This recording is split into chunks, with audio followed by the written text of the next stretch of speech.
হরে কৃষ্ণ, জয় গীতা। ওম তৎসৎ।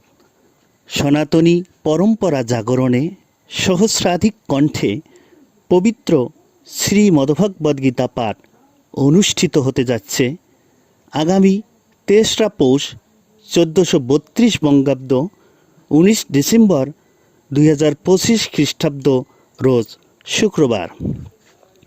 স্থান ভায়ারহাট উচ্চ বিদ্যালয় সংলগ্ন বড় কুরারপাড় কেন্দ্রীয় মহাশ্মশান, ভায়ারহাট, কাউনিয়া, রংপুর।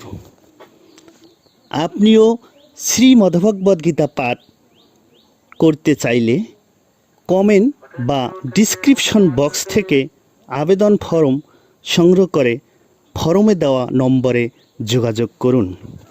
মনে রাখবেন, আগামী ১৯ ডিসেম্বর রোজ শুক্রবার। বিশেষ দ্রষ্টব্য: গীতা পাঠের জন্য মহিলাদের সাদা শাড়ি, লাল পাড়ি এবং পুরুষদের জন্য সাদা পাঞ্জাবি সাথে ধুতি বা পায়জামা পরিধান করে আসার জন্য বিশেষভাবে অনুরোধ করা হলো। প্রচারে কুসংস্কার মুক্ত সনাতন সমাজ। হরে কৃষ্ণ, জয় গীতা।